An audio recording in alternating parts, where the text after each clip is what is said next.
The shop opened to the public on the 1st of July 1968, staffed by a team of volunteers. The original shop operated in a small rented property at 43C Kensington Road, Norwood, South Australia. Soon that became too small and the shop moved to 47B just down the road. Finally, on the 5th of March 1972, 51 Kensington Road was bought for $20,000. The staff and managers have always been volunteers. The managers of the shop from its beginnings have been Nairi Thorpe, Betty Martin, Jan Larson, Robin Sinclair, Christine James, Topsy Evans and Kerry O'Regan.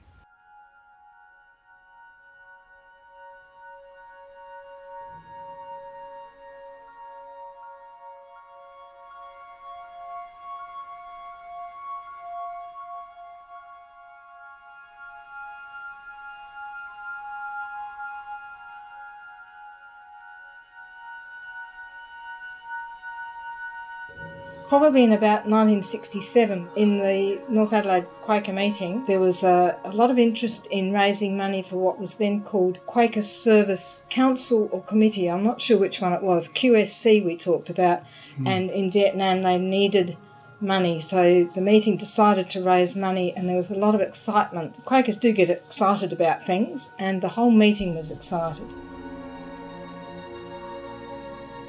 And they decided to have trading tables in Norwood, and because I was relatively young I had the job of fetching and carrying and that sort of thing. The trading tables went so well that there was too many goods. The Quaker ladies stopped making cakes and they just collected second-hand clothes, and eventually there were so many that Nairi Thorpe had the brilliant idea, let's start a shop, and the meeting was buzzing with it. I remember I didn't bring my family to South Australia to Adelaide meeting until 1970, but the meeting was still buzzing, largely because of the Vietnam War and the moratorium campaign. Yes, there was a great deal of excitement at the meeting, and of course, as you'd expect, anything to do with peace, friends were very much involved in. 1968 is what I think was when it was first established. And to do that, there were all sorts of things that the meeting had to do, like get a second-hand dealer's licence. Oh, yeah. And back then, the second-hand dealer's licence was different to the way it is today, and you could sell almost anything second-hand except real estate. And we had some quite interesting things coming into the shop from time to time, and I think perhaps the most interesting one was it's very interesting to me because I was personally involved, was the sale of a car. And my then husband and I bought it, and we were very happy to buy it. So we bought a car from the Quaker Shop. Well, that's probably the only time that's happened.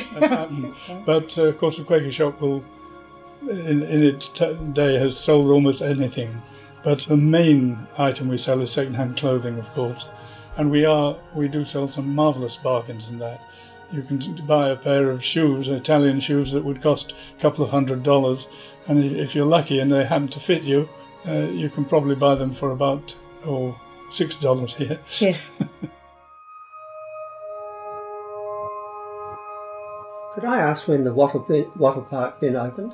It's come and gone quite a bit. There was a time when there were 4 or 5 other charity shops, bins there, and not surprisingly the owner of the area decided that was too much and wanted to ban the lot. We wrote to him a very pathetic letter. I remember writing this letter pleading that it was our only bin, whereas other people like Salvos and Vinnie's and Goodwill have got lots of bins all over the place. This was our only bin. We were the first there. Please let us stay. And they did let us stay, but it's been marvellous because the people in Wattle Park and thereabout know where it is, and our supporters. Of course, they can always bring stuff direct to the shop, and we're very glad if they do. So what do you do when someone brings something into you? What do you do with it? Well, we go through a sorting process. We're in the fortunate position of receiving many, many donations, some of which we can't retain. We receive the complete range of books, picking out the fiction, and then they go into their various genres, and then picking out the non-fiction books from, travel, history, arts and so on. So we go through a sorting process. Sorting, there are 4 or 5 categories. The top category, of course, is, oh, that's good, I'll buy it myself.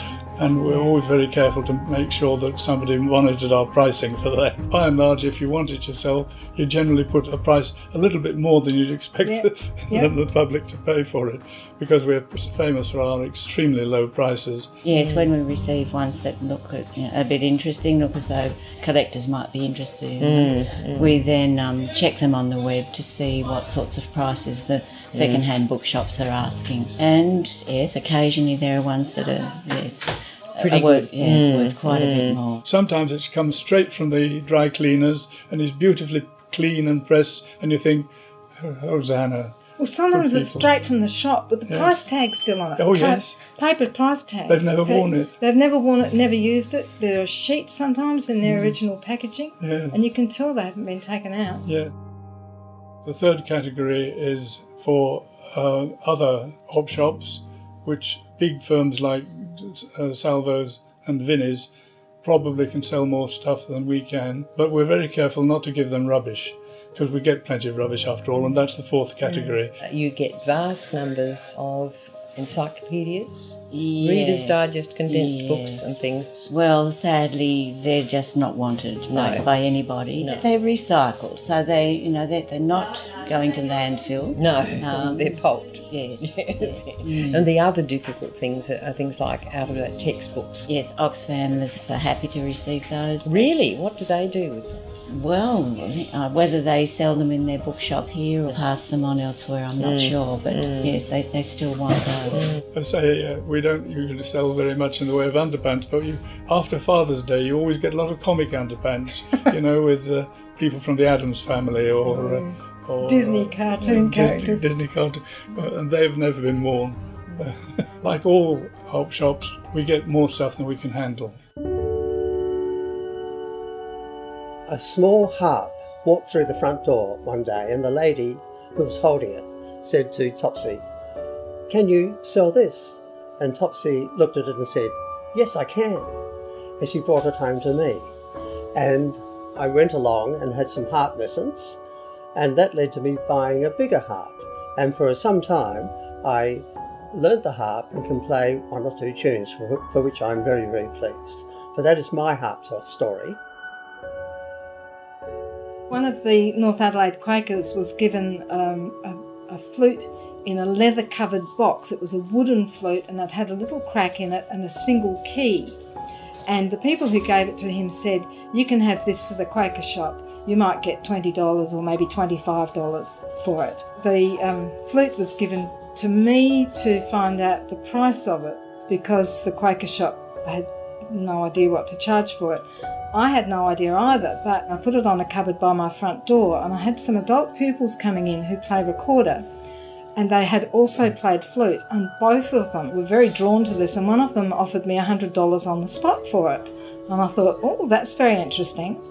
So the next day or soon after, I took it to a friend of mine who dabbles in buying and selling flutes, concert flutes, on eBay, but also is quite knowledgeable about other instruments, to ask him if he could find a price for it for me. And he got back to me a couple of days later and he said, "I think it's probably worth about $1,000. Well, when I picked myself up off the floor, I then got in touch with some people from the Quaker Shop to find out what they wanted to do about it. And it was decided that my friend could have a go at selling it on eBay. He did sell it, and he gave all the proceeds to the Quaker Shop, and it was well over $1,000 worth for that single flute, a Rudel and Cart flute.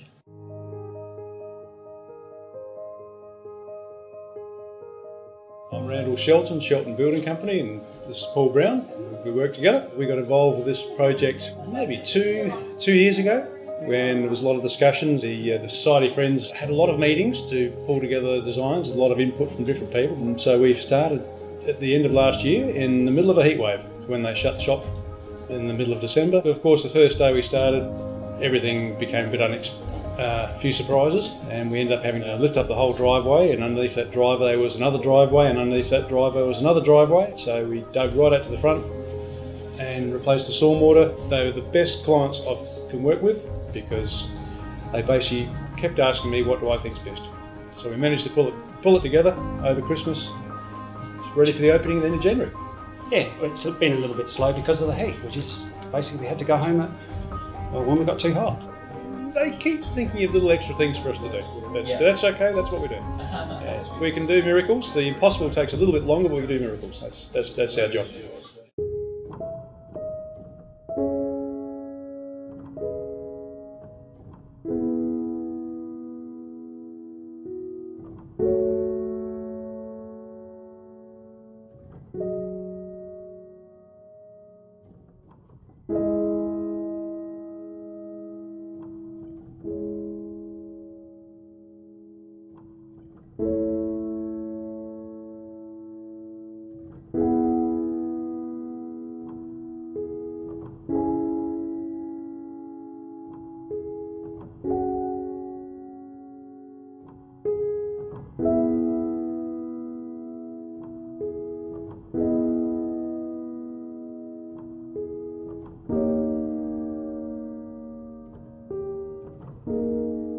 This is the day the shop has been reopened after being refurbished and some extensive renovations that have occurred. So it's a very exciting day.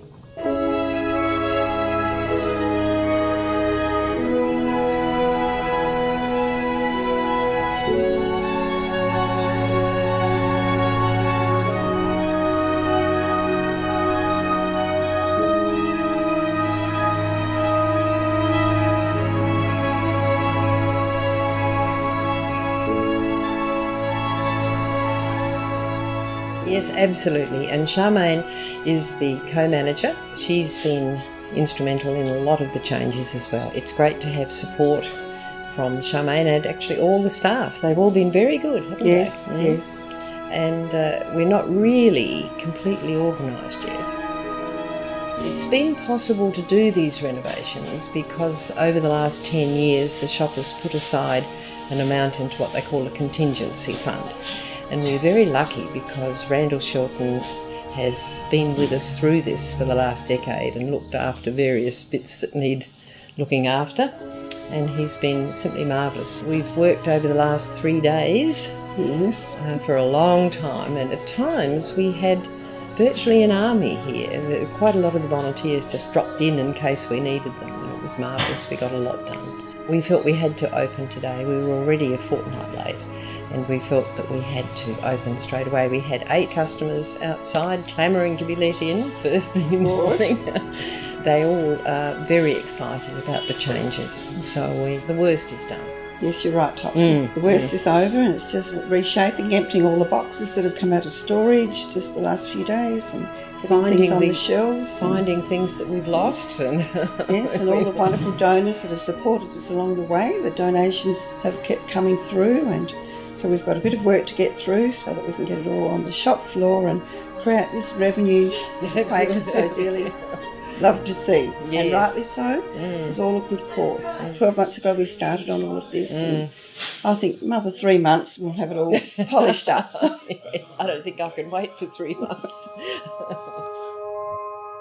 A lot more space for both the shoppers and for the volunteers working. The shop area's opened up a lot more. We have a special section here now for children where they can play in safety with their mothers watching them while they are shopping, which is a good thing, and a mat so it's easier on their knees.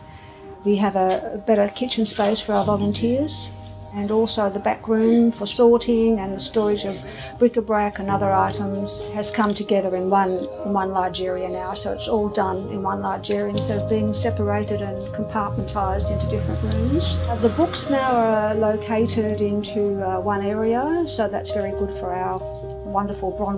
Bron, you've been in charge of the books in the shop for a long time. How long? About 12 or 13 years, Topsy. Well, that's quite a long time to be dealing with the influx of anything that comes in. But books are a major part of our sales, aren't they? So you've now got an extra lot of shelves in the shop. Yes, that's wonderful because we've been increasingly receiving more and more books, and we just have not been able to, fit them in the shop. So it's absolutely marvellous. Good. Really marvellous to have the extra space. It's challenging, it's chaos, and it's wonderful. I love to make the order out of the chaos, so that's very rewarding for me. I think one of the things that we recognised was that our volunteers are our best resource, and we needed to look after them, and that's one reason why we did the shop, because without them we don't have a shop. So that was very important to us, and I think that will bring hopefully new volunteers in and keep the ones that we have and look after the ones that are getting elderly. It's about a good environment to be volunteering in as well. Yes, until about 2 months ago, we had 2 ladies who were 95 on the staff. Many of them have been here for a long time, up to 30 years on the staff. So we have to look after them. They need not to bend quite so much and reach up quite so high, and just make the whole area a lot safer and less stressful to work in and easier all round for both customers and volunteers. I buy ornaments, I bought curtains, I bought bed linen, I bought clothes, I bought everything. It's just if I see something and it takes my eye and it can fit in my place, I buy it. I'm Sheila and I've been coming to this shop now for 15 years. I live in the area. I just so look forward to coming to get my little bargains. And while it's been closed, I have missed it so much. I really have. So today I couldn't wait to get here. And as soon as I walked in, I bought some black swans. Beautiful. And my neighbours come as well because I tell them to come. And some of them are old and they can't get here, so they let me buy things because some of my neighbours are old and they can't get here, you see. So I do a little bit of shopping for them and it's really good. I love it. I've always enjoyed it, but this is marvellous. Really, it's a credit to everyone and I hope it goes well, which it will do. And the prices are so good. I haven't bought brand new shoes in the shop now for about 15 years. I get them all from here because they're all in good nick.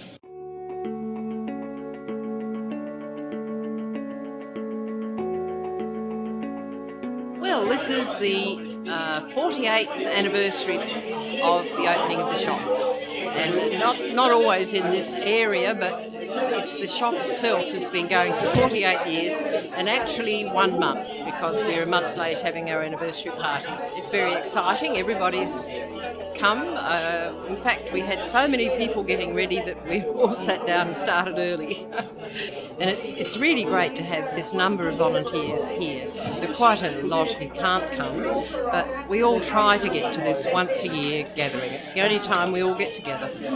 Well, I've been a Quaker for very many years and I knew that the Quaker Shop existed, but it wasn't until I retired, about 8 years ago now, that I actually had time to do something like be involved in the Quaker Shop. And I thought at first, yes, that would be a good and worthy thing to do. I was involved with the Quaker Shop in around about 2008, 2009. I was here for about 2 or 3 years, and some of my work was involved with pricing clothes, and other parts with pricing the bric-a-brac. I'm Julia. I've been here for about 18 months or so, and this follows an incredibly long time, probably 10 years or so as a shopper in the shop, and finding it a fabulous place to be and having interaction with the rest of the staff. I decided once I was retired to come here and volunteer. It seemed like a really good thing to do, and I'm enjoying it immensely. I heard about this shop, maybe 15 or 20 years ago. A good friend of mine had a good friend of hers was working in the shop and had worked here for a long time. So she used to tell me about this shop for years and what a great place it was. Well, I never came in the shop. I was living in Currapiti at that time, but 5 years ago I moved to Norwood from Currapiti, and I thought, now I'm living near that Quaker Shop that I've heard about for so long, and I'm retired, And I thought I would love to volunteer there. I would like to work there. I would like to support Quaker Service Australia and the good that they do. And I would just like to have involvement with that shop. So I came along and inquired about being a volunteer. And I was told the manager wasn't there, she was having an operation. So the fellow said, oh, I'd have to come back in a week or so. So I had a squiz around the shop and I bought this jacket for $4. I'm still wearing it. Love it. And I've been working in the shop ever since. And I enjoy it very much.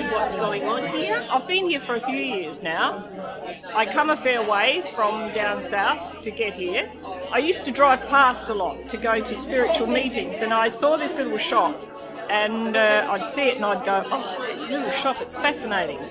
Some people think I come a long way from Morpheville to come here, but there was something about it. There was something different about it because it's run by the Quakers, and I'm into spiritual things myself. And I just loved it. It's a good job. You know that you're doing a good job. And my mother was already a friend of the Quakers many years ago, and I've enjoyed every minute of it.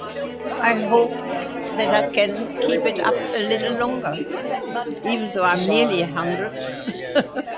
I needed to report on what the Quaker Shop does to a group in Sydney, so I came here one afternoon and just to see what went on. And it was really lovely to speak to the volunteers and all they do. And it's obviously a meeting place for the volunteers and a support for each of them. And they were saying how much they look forward to coming each week and how much they find the friendship uplifting and helpful to them personally. So it was really lovely to give that aspect to this committee in Sydney, as well as what the Quaker Shop does as far as recycling and all of that. So it was great. I've got a granddaughter who's 21, and the one where the pom-poms come from, and she thinks it's the main event in my life. Really bond and get on very well. And mind you, we don't see each other other than a Thursday afternoon, but on Thursdays when people come in, the people I've met here and the people I get talking to is amazing. And the kind of people that you meet here at Quaker Shop is amazing. The variety of people is just wonderful. How they are contributing to the Quaker Shop is also wonderful.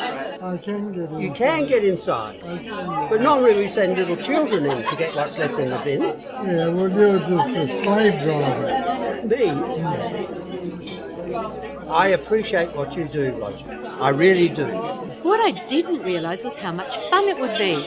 I'm here on Tuesday mornings, and our Tuesday morning job, as well as serving customers, is to price the bric-a-brac, all the funny little odds and ends that get donated. Put the price tags on them and put them out on the shelves. And it's like having a lucky dip each week. We find all this amazing stuff in the bric-a-brac boxes, and sometimes we think, what is this? Sometimes we can't even tell what the object is. And sometimes we look at something and think, oh, this, maybe we should just throw it out. We think, oh, well, what the heck, we'll put a price on, put it out in the shop, half an hour later it's gone. Just wanted to talk about something that's a bit funny as a sorter. Sometimes objects, I think, have their own life because on occasions it turns out that they belong to a volunteer and this item might have been caught up in the things that get in the shop, and people say, oh look, that's my something, and it's been caught up. Or a person who's donated something will come and say, I really want my such and such back. And we say, well, sorry, too late, it would have been sold weeks ago. And then somebody might say, I wonder if my mobile phone was in a bag of things that I donated, and we go, really? What are we going to do about that? Until somebody rings their number and then their phone is in that bag of things that's donated. So it's very funny being in a place where we think objects actually have a life of their own. It's great to celebrate the fact that that the shop's been here all this time, and this extension is just fabulous. You know, before it was pretty cramped, but now we can breathe, and the customers are really impressed with it too. There's a bit more room for them to move around among the goods as well.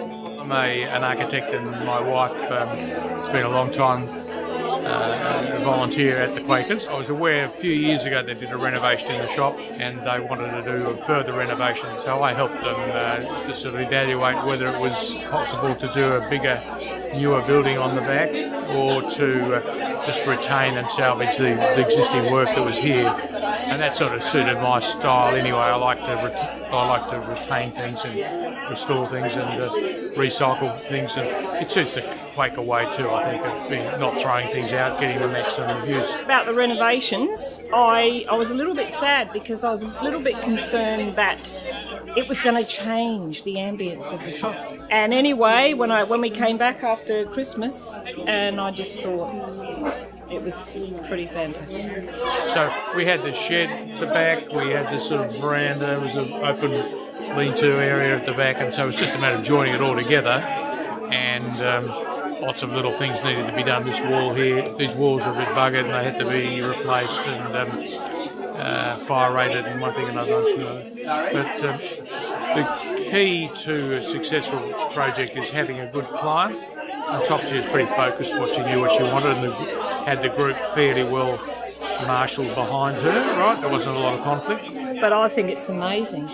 It's like over there where the books are, they've got two chairs now, and people come and sit sometimes, and I feel like maybe I'm a librarian, like it's a real little library, you know. I say, oh, it's a real op shop. Ours is a real op shop. Like, it's over 45 years old, and the treasures that you find here, it's amazing. It's amazing, and quite often what pops up just at the time when you need it. The Quaker Shop doesn't have anybody who are paid. To me, my knowledge is still 100% volunteer, and that's been happening for the last 40 years. So the AAA rated opportunity shop, and it's truly wonderful. And what it does for the community is not only just down to process through the recycling, it's providing a community for the people who are working here as volunteers.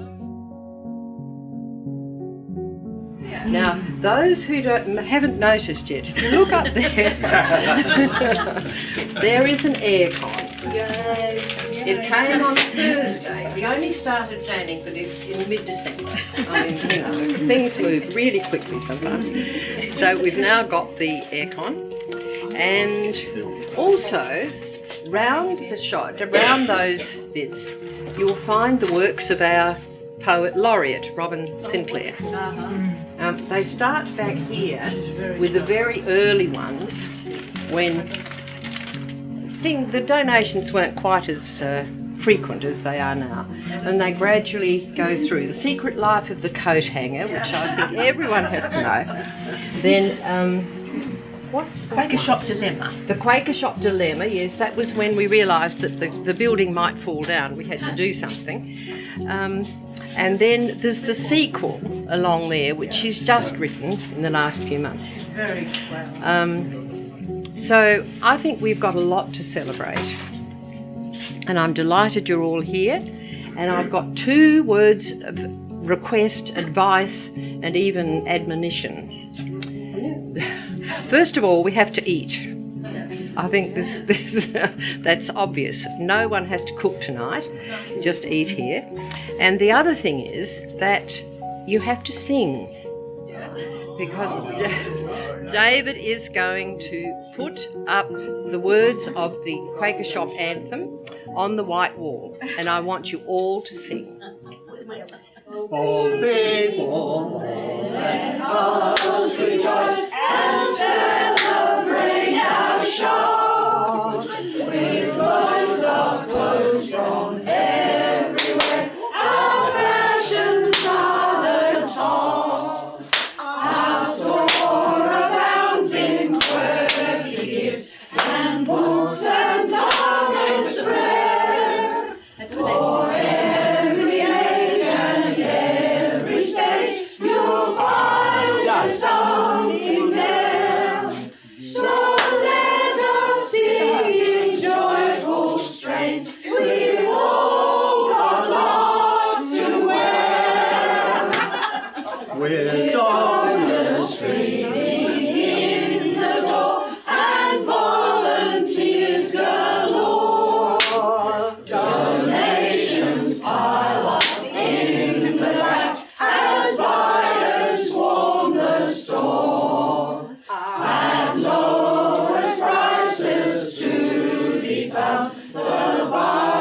On the 1st of October 2018, we celebrated our 50th birthday with a party out the back.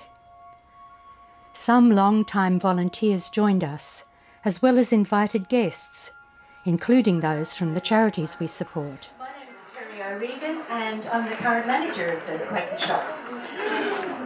Before we begin, I would...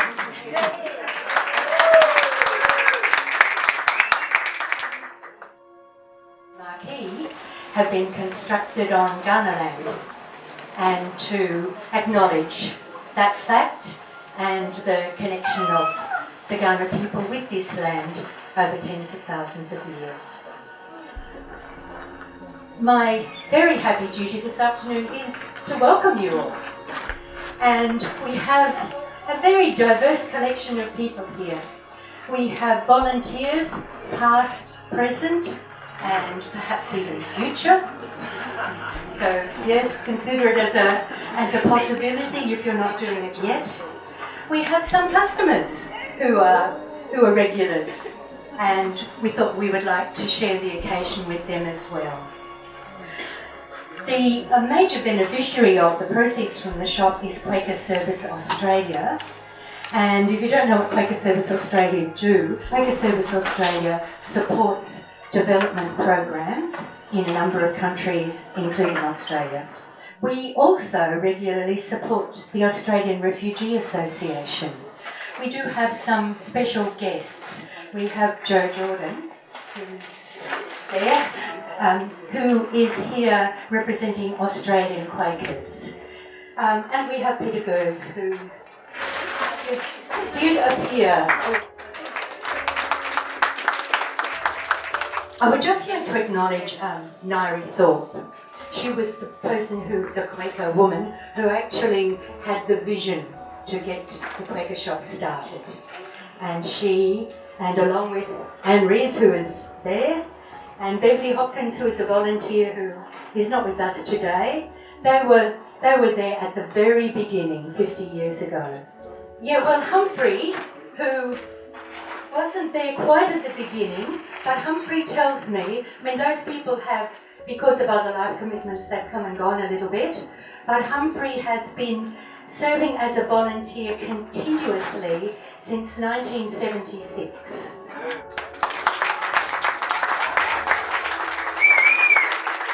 You were here right at the very beginning too, Helen.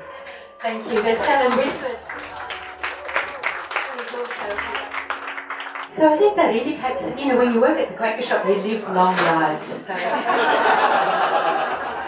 So Nari had the vision, had the energy, the drive to persuade other Quakers that it was a good thing to do and got it all started. But since then, she has been followed by a succession of strong, visionary Quaker women who have managed the shop, and I would like to acknowledge them as well. It's Betty Martin, who some of you may know or have known of, Jan Larson, Robin Sinclair, who is here somewhere, hiding in the corner, Christine James, who is currently our treasurer, but she's, as she often is, travelling overseas. She, with Rona Watkins, Rona helped her manage. Topsy Evans, who is here. And now me. So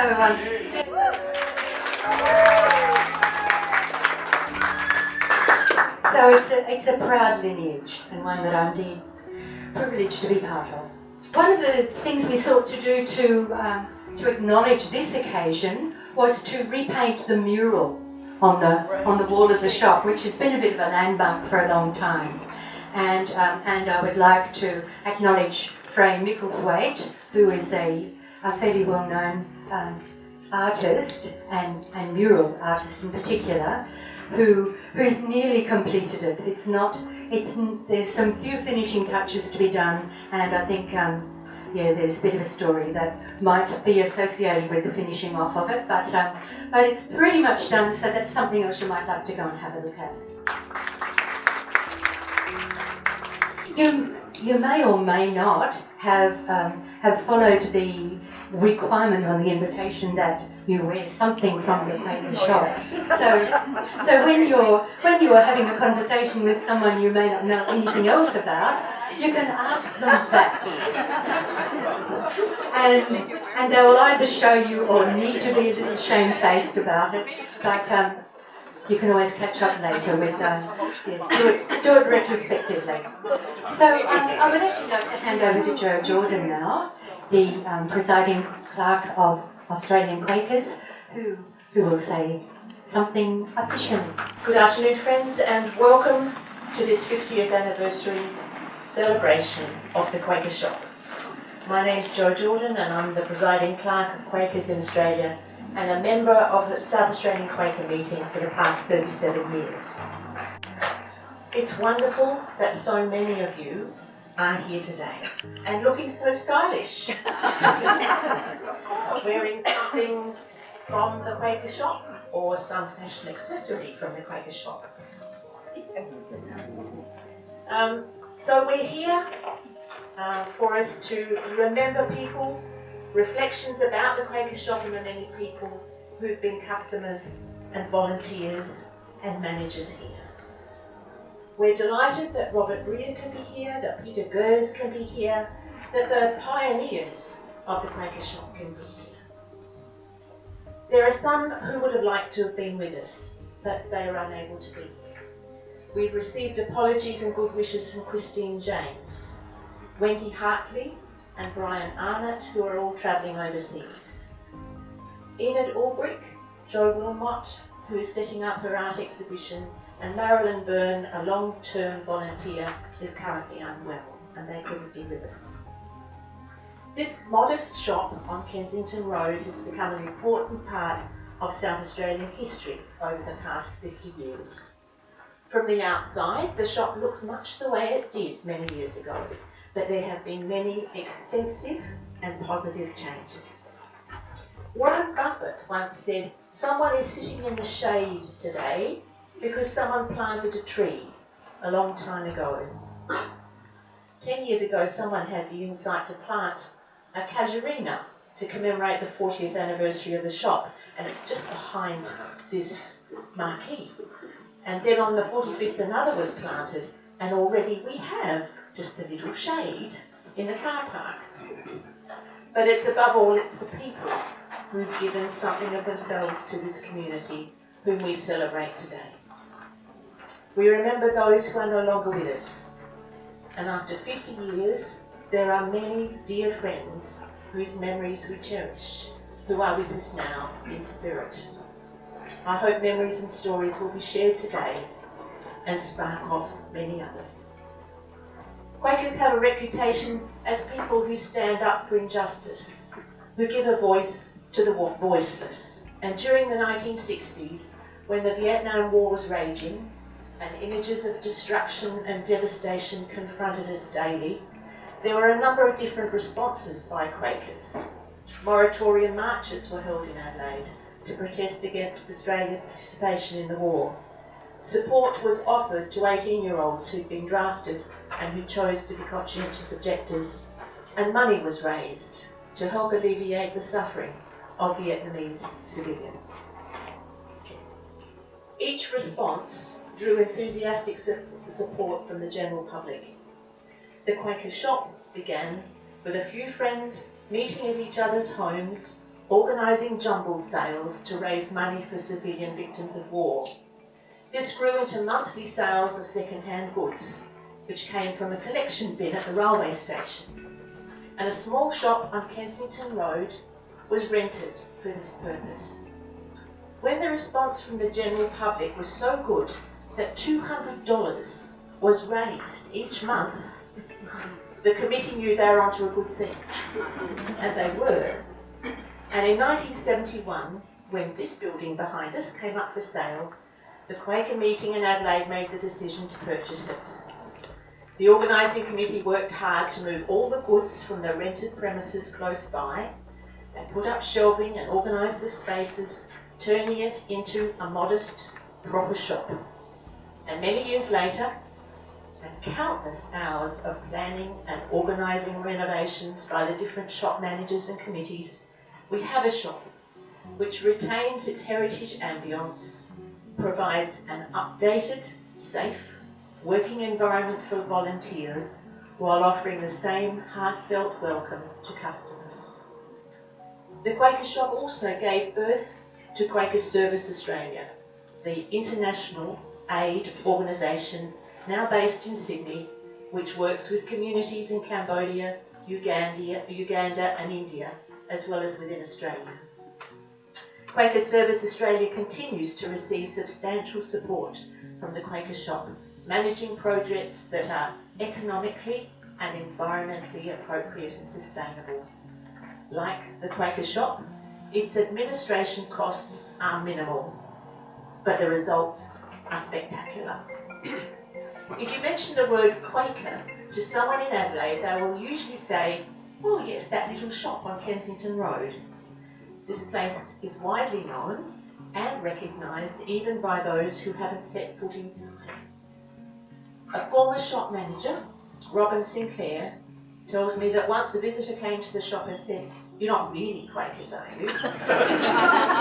And when Robin replied, "Yes, we were," she said, "But you can't be, they're all dead." So this shop offers an essential education purpose as well. Not only has the Quaker Shop raised hundreds of thousands of dollars for Quaker Service Australia and the Refugee Association of Australia, it acts as a community centre for local people and provides a supportive environment for more than 60 volunteer helpers. The Quaker Shop is proud to be the face of Quakers in South Australia and to be known as the op shop that serves with love. That's lovely. In the shop, there's a quotation from Rabindranath Tagore which conveys the philosophy of the Quaker Shop. "I slept and dreamt that life was joy. I woke and found that life was service. I acted and behold, service was joy." Congratulations, and thank you to everyone, past and present, who have worked and contributed to the Quaker Shop over the past 50 years. May you continue to serve, to receive, and to give much joy.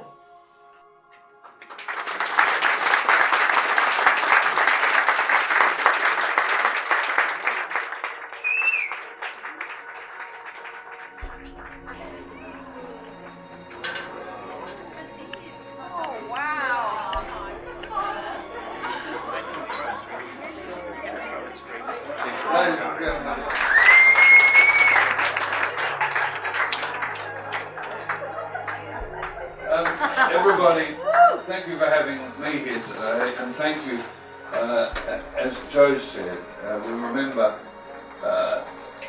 many people who are not here today who have served in this beautiful shop.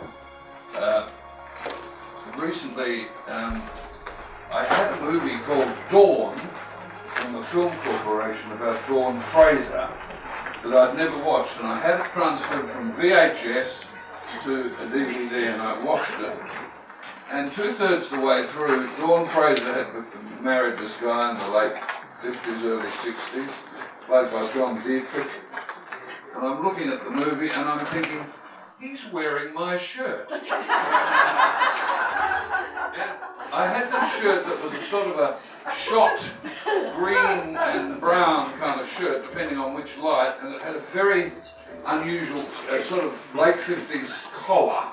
Very unusual shirt. And I thought, that's my shirt! It's not often you watch a movie and you think, there's your shirt. And of course, I bought it from here. And it had come from the Film Corporation, which used to be a drawer where the Odeon Theatre was. So, they'd finished the film and it brought, this schmutter to this shop. And I'd worn it for years. And there it was in the movie. People have asked me what I'm wearing from the Quaker Shop today, and I've said, everything. It's in my underwear. We had a socks and jocks once for the homeless, because the homeless need socks and jocks, and I was buying second-hand boxer shorts from op shops and going to Kmart and buying new for the home. But this, we think is the oldest op shop in South Australia, the original and the best. Yes. Because of its spirit. Yes. And I want to thank you as a shopper and someone who's been coming here since it opened, that to thank all of the people, all the effort, and it's unimaginable the number. Imagine all the clothes, imagine the things that have been found in the pockets. Good, bad and ugly. All the things that have gone through the shop, all the people that have gone through the shop, all the good that has gone through this shop, and helped people all over the world, and that is a wonderful thing. And I thank and bless you all. And it's a particular honour to be here with Humphrey, because he was a beloved teacher of mine at Flinders University.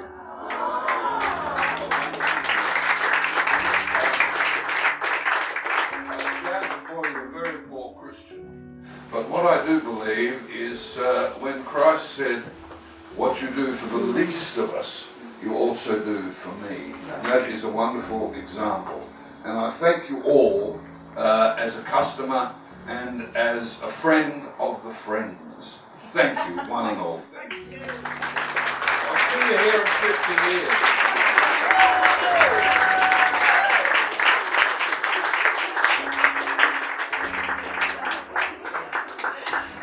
Bum, bum, bum, bum.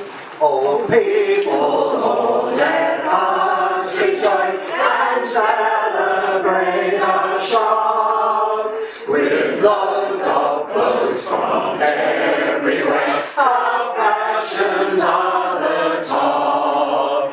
Our store abounds in working gifts and books and garments rare. For every age and every stage you'll find there's something there. So let us sing in joyful strains with all our loves to wear. With golden streaming in the dawn and volunteers galore. Donations pile up in the back as buyers swarm the store. At lowest prices to be found, the bargains to astound. With satisfaction guaranteed, like customers abound. All profits go to those in need, so buy not for we bleed.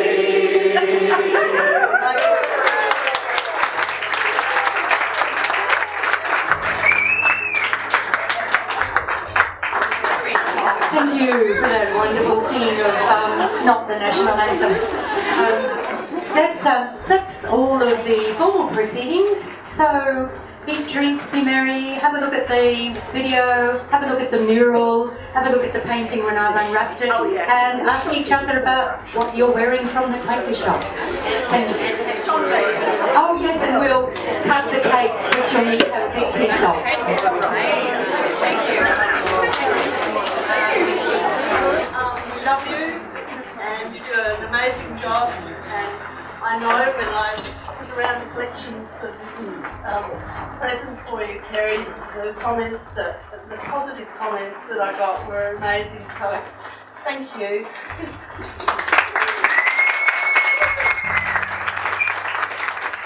So that's our first 50 years. We look forward to what the next 50 may bring.